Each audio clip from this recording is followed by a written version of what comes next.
Hello guys, welcome to this session. मैं हूं रवि बजाज और आज हम एक्सरसाइज के मूड में हैं। आज हम क्या करने वाले हैं, वोकेबलरी आपने बहुत सीखी, आप क्लोज टेस्ट करने की भी कोशिश करते हैं, उसमें भी वोकेबलरी आती है। बहुत से बच्चे पूछते हैं हमसे कि जी क्लोज टेस्ट की कोई ट्रिक है क्या।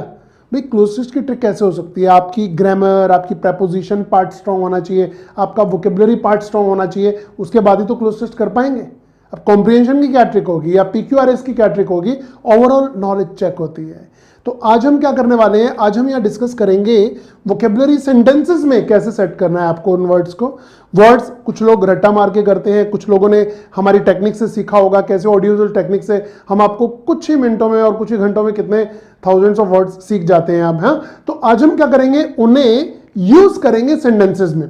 फाइन, मैं आपको दूंगा 5 सेकेंड्स, आपको सोचना है उस बारे में कि कौन सा राइट ऑप्शन है, और फिर मैं आपको बताऊंगा राइट आंसर क्या है एंड बाकी की ऑप्शन क्यों नहीं है, ये भी डिस्कस करेंगे। ओके, तो चलिए जी शुरू हो जाइए, नोटबुक पेन उठाइए और ये रहा हमारा पहला क्वेश्चन।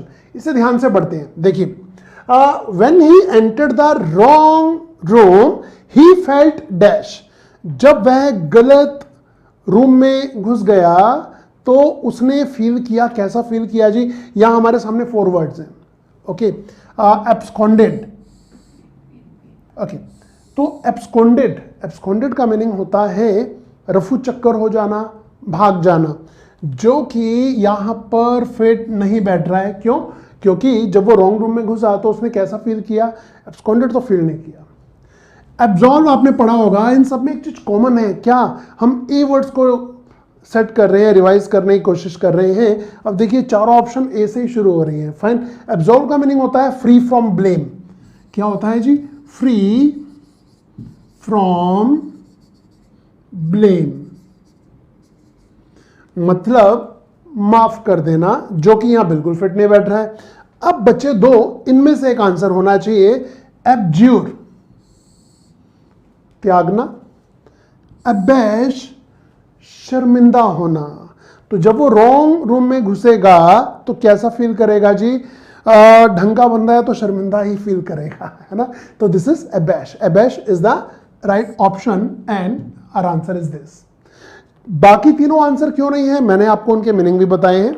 और अगर आपने मैं यहाँ एक चीज सभी को बता देता हूं, अगर आज आप पहली क्लास कर रहे हैं तो ये सुनिए, और जो पहले बच्चे करते आ रहे हैं उन्हें इस चीज का अंदाजा है।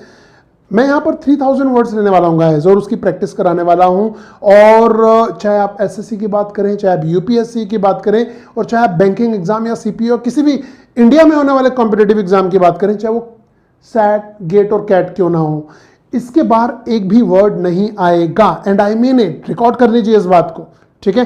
तो हम इन सब वर्ड्स की प्रैक्टिस कर रहे हैं। आपका SSC, बैंकिंग और UPSC यूं निकलेगा, देखना। Fine, I am talking about UPSC also. English में कहीं मार नहीं खाएंगे आप।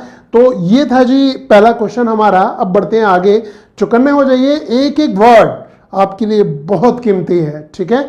तो ये रहा हमारा अगला question and this is he was dash of all the blame. Fine, चारों ऑप्शन मैंने चारों के मीनिंग अभी आपको बताए थे। एब्सकॉन्ड का मीनिंग होता है रफू चक्कर होना, अबैश अभी हमने किया था शर्मिंदा होना, एंड दिस इज एब्सॉल्व, बरी करना, फ्री फ्रॉम ब्लेम, एंड एब्ज्यूर, त्यागना। तो क्या बोलते हैं? 5 सेकंड आपके पास, कम ऑन आंसर कीजिए। शायद आंसर आप सोच चुके हैं। 5, 4, 3, 2, 1, time is over and the correct answer is, जी हां, ब्लेम की बात हो रही है। ब्लेम से क्या करेंगे जी? ब्लेम से तो एब्सॉल्व करेंगे। ब्लेम से क्या करेंगे? एब्सॉल्व, माफ करना या बरी करना। Got it? अगर वर्ड्स आते हैं तो ये क्वेश्चन आपके लिए राइट नहीं, बाएं हाथ का काम हो जाएगा, ठीक है? आगे चलते हैं, क्वेश्चन नंबर 3। देखिए जी, I don't like the dash condition of factory workers. मुझे फैक्ट्री वर्कर्स की डैश कंडीशन पसंद नहीं आई। भाई कैसी कंडीशन थी फैक्ट्री वर्कर्स की? ऑप्शन देखते हैं। Abject, abrasive, against and amorphous. मैं क्या करता हूं, मैं पहले आपको इन सबके मीनिंग बता देता हूं, इजी हो जाएगा। ओके, और अगर आपको मीनिंग आते हैं तो इससे बढ़िया बात ही नहीं है, अब तक आप आंसर सोच चुके होंगे। ओके, तो एब्रेसिव होता है जी rude, it is RUDE, rude, कठोर, अब्रेसिव बिहेवियर हो सकता है। ओके, अच्छा, एमोर्फस होता है जी शेपलेस, आकारहीन, कुछ चीजें आकारहीन है जैसे कि पानी। ओके, एंड एब्जेक्ट होता है बैड कंडीशन, एंड अघास्ट स्केयर्ड, डरा हुआ। फाइन, अब चारों में से एक आंसर है, बताइए जी किस तरह की कंडीशन जो फैक्ट्री वर्कर की थी वो आपको पसंद नहीं आई। So I don't like the dash condition of the factory workers and the correct answer is जी हां, this is the right option, abject, abject condition. Fine, आपने किसी भिखारी को देखा फटे पुराने कपड़ों में था, भीख मांग रहा था, तो आप क्या बोलोगे? The beggar was in abject condition. Fine जी, आगे बढ़ते हैं, क्वेश्चन नंबर 4 पे पहुंच गए जी। And he got dash for a family drama, उसे फैमिली ड्रामा के लिए क्या मिला? 4 ऑप्शंस, एक्सेसरी। एक्सेसरी के 2 मीनिंग होते हैं, एक तो होता है गलत काम में सहायक, जिसे आप इंग्लिश में बोलते हैं अकम्प्लिस। एक एक्सेसरी होता है जो आप स्कूटर, बाइक, कार खरीदते हैं ना, तो उसमें आलतू फालतू की चीजें जो ऐड करवा लेते हैं, सीट कवर लगवा लिए, है ना, अलग से वो हॉर्न लगवा लिया टोटो वाला। फाइन, तो ये क्या होता है? एक्सेसरी। तो हम क्या बोल रहे हैं जी? He got accessory for drama, family drama. Family drama के लिए एक्सेसरी नहीं मिलेगा, गाड़ी के लिए मिलता तो हो सकता था, एक्सेसरी यहां पर राइट आंसर नहीं है। अबिस का मीनिंग होता है खाई या गड्ढा, ये भी राइट आंसर नहीं है। ठीक है, उसे फैमिली ड्रामा के लिए गड्ढा मिला, खाई मिली, नहीं हो सकता। अच्छा, अघास्ट अभी भी बताया था जी, पिछले क्वेश्चन में भी था, डरा हुआ। No, right answer is accolade. Accolade का मीनिंग होता है अवार्ड ऑफ मेरिट। क्या होता है जी? Award of merit. Fine, so accolade is the right option, award. Fine, तो यहां मैं एक चीज बताना चाहूंगा आपको, बार बार इसी चीज पे बताना नहीं चाहूंगा, जोर देना चाहूंगा, वोकैब की अपनी वेटेज है, अपनी इंपॉर्टेंस है। जब वोकैब आपकी स्ट्रांग होती है तो न्यूज़पेपर आपके लिए गेम बन के रह जाता है। आपके आर्टिकल्स जो आपको लिखने होते हैं रिटन टेस्ट में, या फिर आपको ऐसे राइटिंग करने वाले हैं, बहुत मजा आता है अगर आपकी वोकैब स्ट्रांग है। तो रट्टा मार के मत करिए, इसे हमने थोरोली अपनी OMG ऐप में कराया है। नीचे डिस्क्रिप्शन में हमारा लिंक भी दिया है, इसे देखिएगा। कितने प्यार से हमारे बच्चों ने थाउजेंड्स ऑफ वर्ड सीख लिए हैं बड़े आराम से। अगर अभी तक आपने स्टार्ट नहीं किया है तो हम बोलेंगे इट इज टिक टिक टिक, समझ जाएंगे आप। Come on, question number 5। He can not recognise me because he suffering from dash, वह मुझे पहचान नहीं सकता। He can not recognise me because he suffering from dash. बताइए जी, 4 ऑप्शन है आपके पास, एमनेशिया, फेशिया, एनेक्डोट, एम्ब्रोशिया। मैं सबके मीनिंग क्लियर कर देता हूं। एम्ब्रोशिया का मीनिंग होता है फूड ऑफ गॉड्स, आप प्रसाद भी कह सकते हैं इसे, फूड ऑफ गॉड्स। भाई साहब एक चीज क्लियर कर देता हूं, गॉड्स में ना, गॉड का मीनिंग जब भगवान होता है ना तो जी हमेशा कैपिटल होगा, याद रखिएगा। बट यहां मैंने स्मॉल किया है, इसका मीनिंग क्या होगा? जब गॉड का मीनिंग देवी देवताओं के लिए यूज होता है ना, या देवता हैं, तो हम जी छोटा कर सकते हैं, स्मॉल कर सकते हैं। अगर ये ऑलमाइटी गॉड के लिए हो रहा है तो फिर गॉड, क्योंकि हम कहते हैं गॉड इज वन, भगवान तो एक है। ठीक है, बट एक वर्ड होता है जी गॉडेंस, गॉड्स एंड गॉडेस। इसका क्या मतलब हुआ जी? इसका मीनिंग हुआ देवी देवता। ठीक है, यहां नंबर्स की बात हो रही है, ज्यादा देवी देवता। तो एम्ब्रोशिया, सफरिंग फ्रॉम एम्ब्रोशिया तो नहीं हो सकता। फिलहाल आप अपनी डायरी में इस वर्ड को जरूर लिख लेंगे, है बहुत खास। मैं जितने वर्ड आज आपको यहां बता रहा हूं ऑप्शन में भी, वो बहुत खास है। ठीक है, आज हम सिर्फ ए वर्ड की बात कर रहे हैं। तो एम्ब्रोशिया यहां पर सही आंसर नहीं है। एनेक्डोट का मीनिंग होता है कोई भी चुटकुला, घटना या स्टोरी, मजेदार चुटकुला हो सकता है। ठीक है, तो it is related to a story, जो कि यहां पर आंसर सही नहीं है, यहां फिट नहीं बैठ रहा है। इन दोनों में से एक राइट आंसर है। अब इन दोनों वर्ड का मीनिंग क्या होगा ये भी जानना जरूरी है। देखिए, he can not recognise me because he suffering from, वो मुझे पहचान नहीं सकता क्योंकि वो इस चीज से पीड़ित है। किस चीज से पीड़ित है देखते हैं जी। देखिए, एमनीशिया का मीनिंग होता है लॉस ऑफ मेमोरी। मुझे ये आंसर लग रहा है, बट इसका मीनिंग भी पता लगाना जरूरी है ना। इसका मीनिंग क्या है जी? अफेशिया, लॉस, ये भी लॉस है जी, लॉस ऑफ स्पीच। हड़बड़ाहट में जब वर्ड्स में इंसान खो जाता है, उसकी आवाज नहीं निकलती। सपोज राजू एक बच्चा है जो कुछ चुरा रहा था, घर में पापा के पर्स में से पैसे निकाल रहा था और पीछे से पापा आ गए, या फिर आपका एग्जाम अच्छा नहीं हुआ था और आप स्कूल में पहुंचे रात को 3 इडियट वाली स्टाइल में अपने फ्रेंड के साथ टॉर्च लेकर, और ये पेपर निकाला और ऊपर पीछे देखा जी प्रिंसिपल साहब खड़े हुए, ए क्या हो रहा है राजू, क्या हो रहा है? तो आप क्या, मैं कुछ नहीं, ये क्या है? हड़बड़ाहट में वर्ड्स का खोना इज कॉल्ड अफेशिया। फाइन। तो अगर वो मुझे पहचान नहीं पा रहा है तो क्या दिक्कत है? उसे अफेशिया हुआ है या एमनीशिया हुआ है? जी पहचान नहीं पा रहा है। गजनी मूवी देखी होगी आपने, आमिर खान को भी यही हो गया था, तो इसे कहते हैं जी एमनीशिया। फाइन। सो एमनीशिया का मीनिंग हो गया जी loss of memory. Got it? Aamir Khan was suffering from partial amnesia. Partial amnesia क्या होता है? कभी याददाश्त आ जाती थी, कभी चली आती थी चली आती थी, ऐसे था ना उस मूवी में, तो उसे पार्शियल एमनीशिया हुआ था। ओके, आगे बढ़ते हैं जी। ये दोनों हो गई हमारी बीमारियां। This was the right answer. And now question number 6, come on.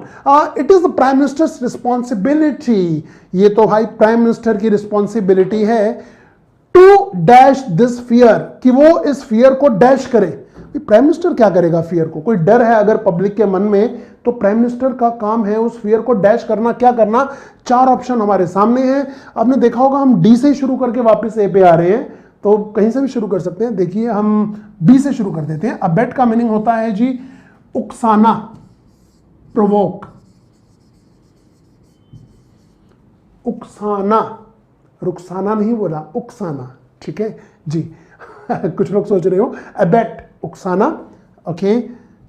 Exceed मान जाना, टू अग्री, ओके। बाकी बचे 2, एल्यूर, टू टेम्प्ट, ललचाना, I can say to tempt. And एले का मीनिंग है कम करना। मैं तो इसके लिए आपको कम से कम 16 वर्ड दे सकता हूँ, एक नहीं 16, ठीक है। आप क्वेश कर सकते हैं, क्वेल कर सकते हैं, एले कर सकते हैं, मोलिफाई कर सकते हैं, और अपीस कर सकते हैं, और so many words are there.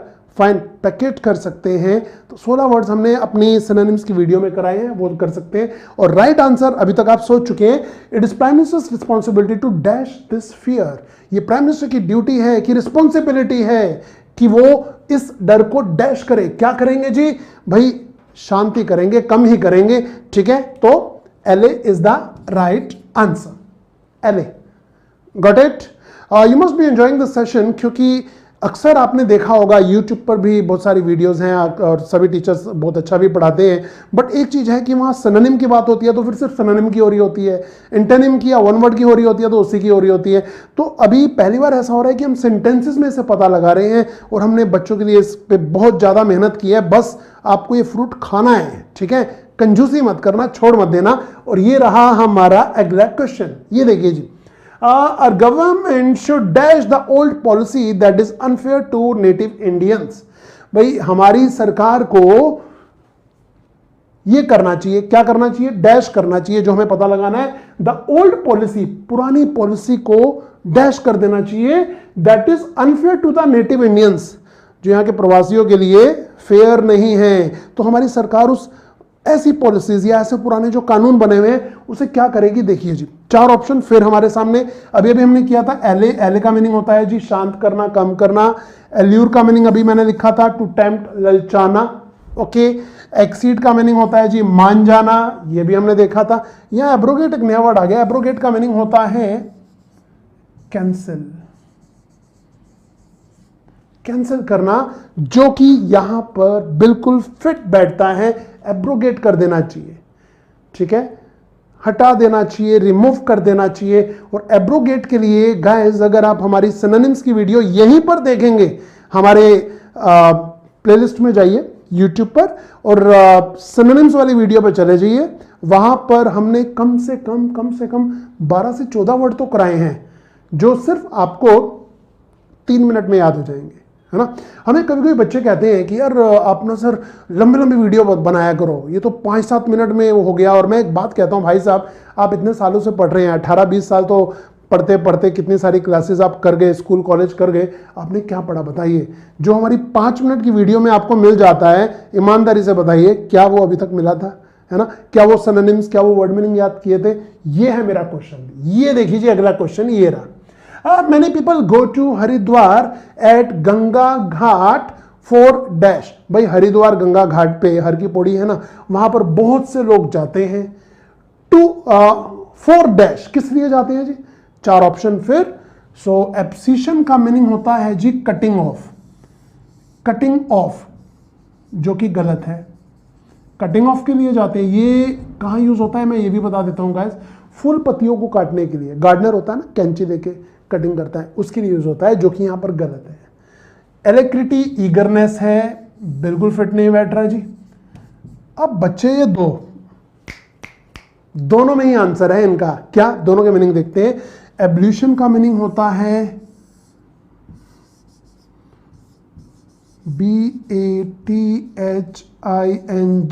Ritual बात कह सकते हैं, बेथिंग कह सकते हैं। और एनाथेमी का मीनिंग होता है कर्स, अभिशाप। भाई बहुत से लोग हर की पौड़ी पे जाते हैं, गंगा घाट पे, किस लिए? अभिशाप के लिए। क्या अभिशाप देने जाते हैं, लेने जाते हैं? तो अभिशाप तो बिल्कुल गलत ऑप्शन है यहां पर। And the right option is ablution. आप लोग भी गए होंगे, मैं भी कई बार गया हूं। एब्ल्यूशन स्नान के लिए जाते हैं। कोई खास दिन जब बहुत से लोग हर की पौड़ी पे एकत्रित होते हैं, या और वाराणसी, इलाहाबाद या और बाकी जगह भी गंगा जी में डुबकी मारने जाते हैं, तो अगले दिन टाइम्स ऑफ इंडिया में, द हिंदू में हेडलाइंस आती है, more than 2 people gathered at Har ki Pauri at Ganga ghat for ablution. ये होता है जी हेडिंग। और नहाने की बेथिंग तो सबको पता होता है, एब्ल्यूशन नहीं पता होता, बट एग्जाम में तो एब्ल्यूशन ही आएगा, बेथिंग नहीं आएगा। ओके, ये रहा अगला question. It's question number 9 guys. There is a great dash between China and Pakistan. भाई चाइना और पाकिस्तान के बीच में क्या है ये तो आप समझते हैं, हाँ, बट 4 ऑप्शन का मीनिंग क्या है ये मैं समझा देता हूं, आंसर आप बताइएगा। एक्मे का मीनिंग होता है जी टॉप। टॉप है, दोनों के बीच में टॉप है क्या? पता नहीं, आप बताना आंसर सही है नहीं है। एलिगरी, ये अ काइंड ऑफ स्टोरी होती है, रूपक कहते हैं इसे हिंदी में, where character stands for fine. Allegory को हम बाद में डिटेल में मैं बताऊंगा कि कुछ हिंदी में रूपक कहते हैं, where some characters are used as symbols, ऐसे बोलते हैं, तो वो होता है जी एलिगोरी, जो कि यहां पर फिट नहीं बैठ रहा है। आंसर इन दोनों में मुझे लग रहा है, आप बताइएगा कौन सा है। एक्लेम का मीनिंग होता है शाबाशी, और एफिनिटी का मीनिंग होता है फ्रेंडशिप। क्या मीनिंग, क्या आंसर मुझे देने की जरूरत है? अभी तक आपको आंसर मिल चुका होगा। फिलहाल पाकिस्तान और चाइना में दुश्मनी तो नहीं है, ये तो हम सब जानते हैं। इट्स एफिनिटी, लाइकिंग है, फ्रेंडशिप है, ठीक है, एफिनिटी। सो ये हो गए जी क्वेश्चन नंबर 9 तक हम कर चुके हैं। और अब it's question number 10, come on. Several prisoners dash from the jail last night. बहुत मजेदार क्वेश्चन है। कई प्रिजनर्स, कई जो कैदी थे, dash from the jail last night, jail से क्या हुए देखते हैं। अबहॉर, इसका मीनिंग है जी हेट, परंतु यहां पर ये सेकंड फॉर्म लगी हुई है। Okay, absolve, free from blame, free होना। ओके, मुझे ये लग रहा है ये आंसर हो सकता है, बट अभी पता नहीं, दो के मीनिंग देखने जरूरी है। एक्लेम अभी आपको बताया था जी, शाबाशी होता है, पिछले क्वेश्चन में आया था। एब्सकॉन्डेड का मीनिंग होता है रफू चक्कर हो जाना, भाग जाना, हम इसे डिकैम्प कह सकते हैं इंग्लिश में। फर्स्ट फॉर्म लिख देते हैं डिकैम्प, फाइन। तो आंसर क्या लग रहा है? सी और बी में से आपको चूज करना है मेरे हिसाब से। तो बताइए जी। शाबाशी तो मिलेगी नहीं, हेट भी नहीं होंगे। कल रात को several prisoners dash from the jail, यहां देखिए एक चीज बताता हूं, अगर आप एब्सॉल्व करेंगे, एब्सॉल्व, ठीक है, तो ये अगर आपको सही लग रहा है, आंसर ये गलत है, वैसे आंसर यही सही है, बट ये क्यों नहीं है इसे भी समझ लेते हैं। देखिए जी, absconded is the correct answer. Absolve अगर आपके दिमाग में आ रहा है कि भाई बरी भी तो हो सकते हैं, तो भाई साहब फिर ये पैसिव वॉइस होता, ठीक है, वो बरी नहीं होते, उन्हें बरी किया जाता, उस केस में यहां पर वर लगा होता, जो कि अभी नहीं लगा हुआ है, ठीक है। वर एब्सॉल्व होता तो हम मान लेते कि उन्हें बरी किया गया, सेवरल प्रिजनर्स को बरी किया गया लास्ट नाइट, बट यहां पर वर नहीं है, तो दिस इज, ये डूअर है, ये एक्शन कर रहे हैं प्रिजनर्स। क्या किया है इन्होंने, कौन सा एक्शन, भाग निकले। ओके, तो ये रहे हमारे 10 क्वेश्चन। आपको हमारा सेशन कैसा लगा? क्या आपको कुछ वर्ड्स अगर किए हुए थे तो याद आए? क्या आपने इन सेंटेंसेस को एंजॉय किया, इनका मजा लिया? अभी तक क्या होता है, बच्चे ना बहुत सारे वर्ड्स रट के बैठ जाते हैं, बट सेंटेंस में उन्हें यूज करना ही नहीं आता, बट क्लोज टेस्ट में देखते हैं तो भाई साहब तोते उड़ जाते हैं, कहते हैं ये क्या है, आज का दिन अच्छा नहीं है, टफ पेपर आ गया, ऐसी सी बातें करते हैं। बट मैं आपको करा रहा हूं यहां पर 3000 वर्ड्स और उसकी पूरी प्रैक्टिस, तो इस प्रैक्टिस को आप मिस नहीं कर सकते हैं, ठीक है। और कोई डाउट है तो हमसे पूछिए, नीचे कमेंट करिए, और कोई डाउट नहीं है तो अच्छा कमेंट करिए। ओके, और मिलते हैं हम अगले सेशन में। बट जाने से पहले एक चीज बता देता हूं, मेरा नाम रवि बजाज है, मैं अनअकैडमी में प्लस एजुकेटर हूं। ओके, और मेरा रेफरल कोड है रवि बजाज 10। आप वहां आकर इंडिया के टॉप एजुकेटर से पढ़ाई कर सकते हैं, और मेरा रेफरल कोड रवि बजाज 10 जब आप डालेंगे सब्सक्रिप्शन के समय तो आपको मिलता है 10% डिस्काउंट। ओके, और ज्यादा जानकारी के लिए आप कमेंट्स में मुझसे कोई भी क्वेश्चन पूछ सकते हैं। यू आर वेलकम, एंड मिलते हैं अगले सेशन में। Till then, good bye, take care.